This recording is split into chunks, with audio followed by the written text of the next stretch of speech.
बिस्मिल्लाहिर्रहमानिर्रहीम। बात चल रही थी मैंडेटरी इंजेक्शन यानी हुक्म इम्तनाई ताकीदी के हवाले से। स्पेसिफिक रिलीफ एक्ट 1877 की सेक्शन 52, 53 एंड 54 जो है, आपको पता है कि वो हुक्म इम्तनाई आर्जी और मुस्तकिल के मुतल्लिक कानून को वाज़े कर रही हैं। हुक्म इम्तनाई आर्जी दौरान समात दावा मौजूदा सूरत हाल को बरकरार रखने के लिए जारी किया जाता है, जो दावे के फ़ैसले के साथ ही अगर वो ग्रांट किया गया था तो ख़त्म हो जाता है। और हुक्म इम्तनाई दवामी जो है वो हुक्म इम्तनाई जो दावे की डिग्री के ज़रिए हासिल किया जाता है और जिस फरीक के ख़िलाफ़ वो हुक्म इम्तनाई दवामी जारी हुआ है वो मुस्तकिल तौर पर उस हुक्म इम्तनाई दवामी का पाबंद रहता है, और अगर वो इनहराफ करता है तो वो तौहीन अदालत का मुर्तकिब होता है। तौहीन अदालत के हवाले से हमने डिस्कशन की है और यूट्यूब चैनल पे मौजूद भी है।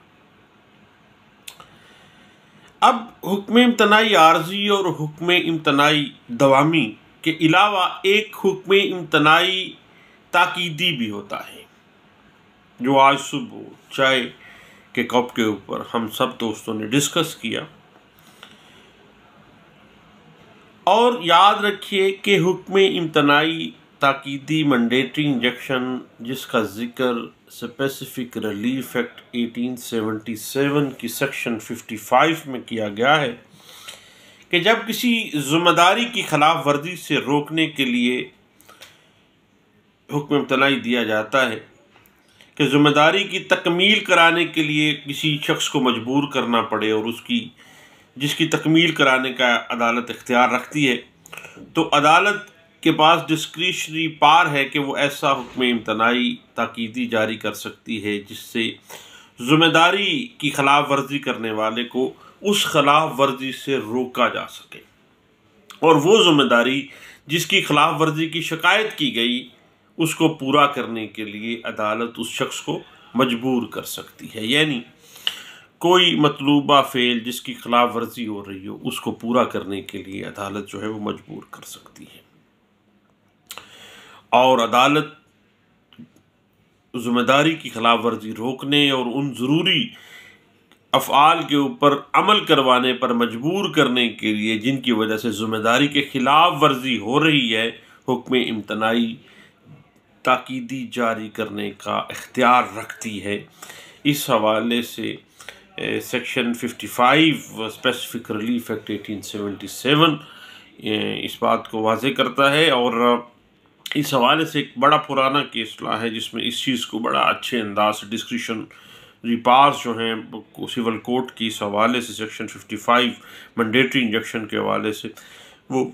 बड़े तफसील से इसमें ज़िक्र किया गया है और उसके रूल्स जो हैं वो डिस्कस किए गए हैं।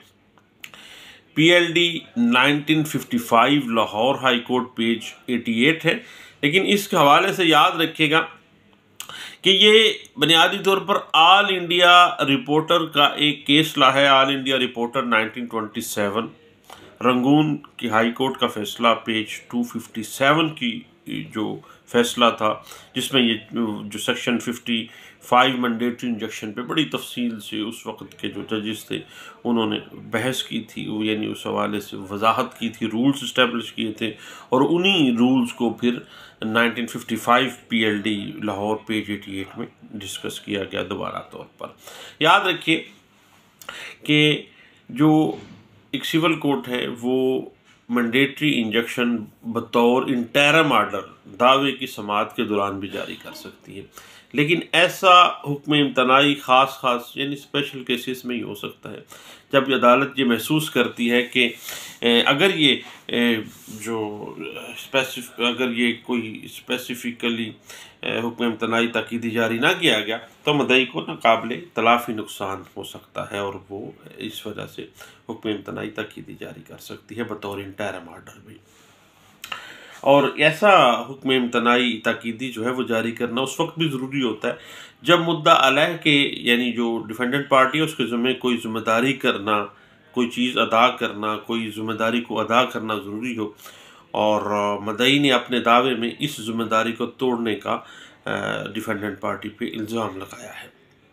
और डिफेंडेंट पार्टी के ख़िलाफ़ under section 55 specific relief act 1877 उस वक़्त जो मैंडेटरी इंजेक्शन जारी की कर सकती है जब मुद्दा अलह का गैर कानूनी फ़ेल ना सिर्फ मदई को उसकी जायदाद से मुनासिब तौर पर मुस्तफ़ीद होने से रोके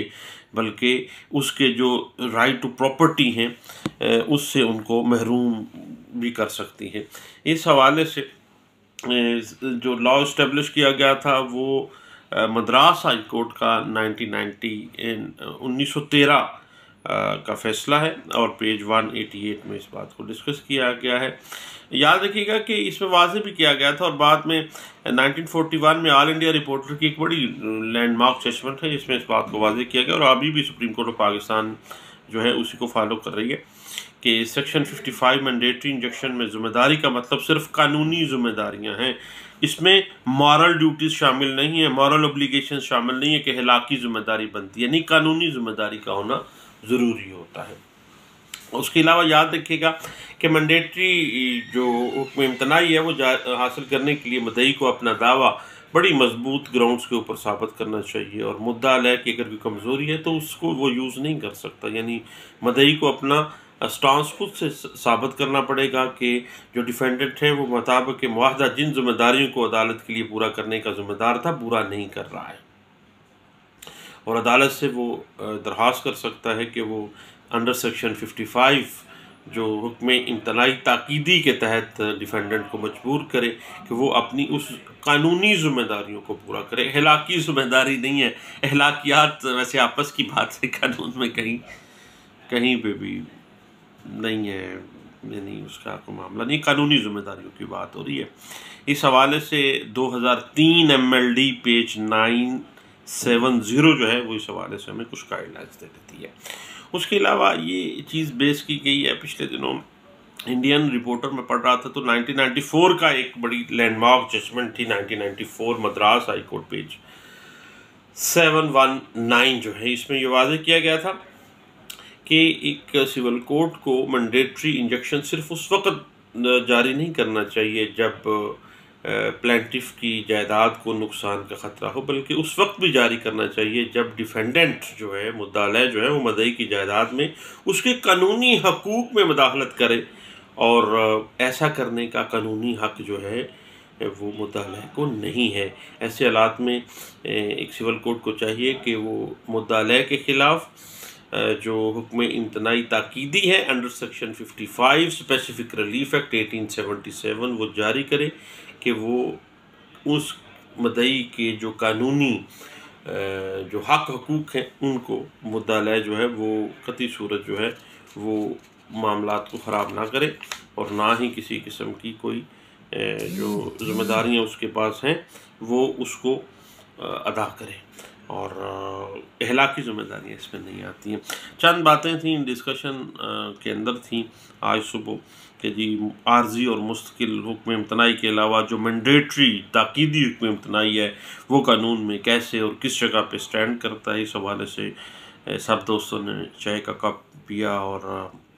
डिस्कशन की। उस डिस्कशन के जो मेन पॉइंट्स थे वो मैं आप दोस्तों से शेयर कर रहा हूँ। दुआओं में दोस्तों याद रखिएगा और लॉ लेक्चर्स बाय सलीम यकूब मेरा यूट्यूब चैनल है, उसको भी सब्सक्राइब कर लीजिएगा। ये चैनल बुनियादी तौर पे कोई मोनेटाइजेशन के मकसद से नहीं बनाया गया है, बल्कि सिर्फ़ और सिर्फ ये लॉ अवेयरनेस के हवाले से बनाया गया है कि हम सब लोगों को कानून की अवेयरनेस आ जाए और हम एक दूसरे के साथ कानून की बातों को शेयर करें, क्योंकि शेयर करने से